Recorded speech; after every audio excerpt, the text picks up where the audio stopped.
আসসালামু আলাইকুম। এইচএসসি 2024 সালের সর্বশেষ আপডেটটি আজকে জানামু। এখানে দ্য ডেইলি ক্যাম্পাসে কালকে আমরা দেখছি যে নিউজটা দিছে কালকে, এটা সর্বশেষ যে আপডেটটা। আইন শৃঙ্খলা পরিস্থিতি উন্নত হলে স্থগিত এসএসসি পরীক্ষার বিষয় নিয়ে সিদ্ধান্ত হবে। অর্থাৎ অনেক থানায় এখনো কার্যক্রম শুরু হয়নি। কারণ ওই যে আইন শৃঙ্খলা যেগুলা কার্যক্রম আছে এগুলা যদি এখনো ঠিক না হয় পরিস্থিতিটা, তাহলে শিক্ষা প্রতিষ্ঠান খোলা এবং পরীক্ষা নিয়ে কোনো সিদ্ধান্ত নিতে পারতেছে না। কেন নিতে পারতেছে না? আমরা আগামীকাল নিউজটা দেখছি। সৈয়দা রিজওয়ানা হাসান বলেন, শিক্ষা প্রতিষ্ঠান খোলা এবং এইচএসসির বিষয় এখনো কোনো সুনির্দিষ্ট সিদ্ধান্ত বা আলোচনার সুযোগ হয়নি। কারণ শিক্ষা প্রতিষ্ঠান খোলার সাথে আইন শৃঙ্খলা পরিস্থিতিও জরুরি। এখনো অনেক থানা তাদের কার্যক্রম শুরু করতে পারেনি। পরিস্থিতি উন্নত হলে এই বিষয়ে সিদ্ধান্ত গ্রহণ করা হবে।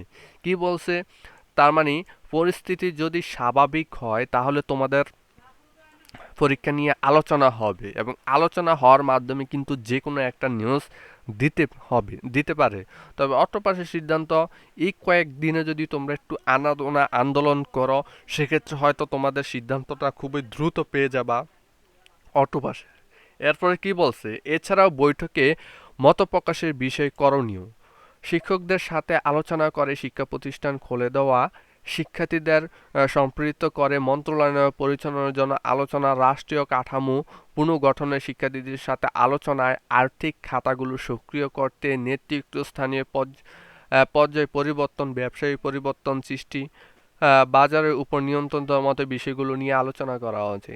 এ সময় সাংবাদিকদের প্রশ্নের জবাবে সৈয়দা রেজওয়ান হাসান বলেন, সরকারের মেয়াদের বিষয়ের এখনো আলোচনা করা সম্ভব হয় না। কারণ এখানে কি ধরনের ফ্রেম করা হবে তার জন্য একটি সময় লাগবে। দিন শেষে আমাদের সবারই যাত্রা যেহেতু গণতান্ত্রিকের দিকে, সেজন্য কি ধরনের সংস্কার করা হবে তার উপর সরকারের মেয়াদ নির্ভর করবে।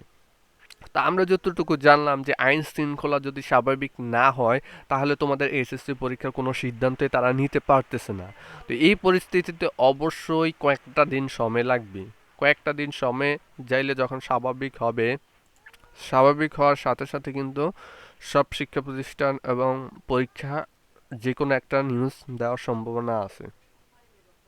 বর্তমান পরিস্থিতিতে আমরা জানি যে প্রধানমন্ত্রী হিসেবে ডক্টর মোহাম্মদ ইউনূসে সেটা পাইছে। তো সেক্ষেত্রে আমরা শিক্ষা মন্ত্রণালয়ের যে দায়িত্ব সেটাও ডক্টর মোহাম্মদ ইউনূসে পাইছে। তো তার মাথায় কি আছে, সে কোন নির্দেশনা দেয় সেটা তো আমরা জানি না। সেক্ষেত্রে ওই দিকে খেয়াল রাখতে হবে। তো সেই ক্ষেত্রে তোমাদের আন্দোলনের উপর ভিত্তি করা হয়তো পরীক্ষার কোনো কিছু চেঞ্জ করতে পারে। সেক্ষেত্রে যতদিন নোটিশ কোনো সিদ্ধান্ত না নেবে ততদিন পর্যন্ত তোমরা অটোপাসের আন্দোলন চালিয়ে যাও। আর এই পরিস্থিতিতে তোমরা কি পরীক্ষা দিবে না অটোপাস, সেটা অবশ্যই কমেন্টে জানিয়ে দিবা। আর যারা নতুন আমার এই ভিডিওটা দেখছো তারা অবশ্যই চ্যানেলটা সাবস্ক্রাইব করে রাখতে হবে, কারণ পরবর্তী টাইমে যদি ভিডিও দেখতে চাও, কোনো নিউজ পেতে চাও, অবশ্যই চ্যানেল সাবস্ক্রাইব না করা পর্যন্ত কোনো নিউজ পাবা না। সেক্ষেত্রে অবশ্যই চ্যানেলটা সাবস্ক্রাইব করতে পারবে। আর যারা কোনো মন্তব্য থাকে সেটা কমেন্টে জানা। তোমরা কি পরীক্ষা দিবা? 1 মাস পরে কি তোমরা পরীক্ষা দিতে পারো? ফুল বিষয় দিবা নাকি অটোপাস চাও? সেটা অবশ্যই কমেন্টে জানিয়ে দিবা। আর আমার চ্যানেলে সাবস্ক্রাইব মাস্ট।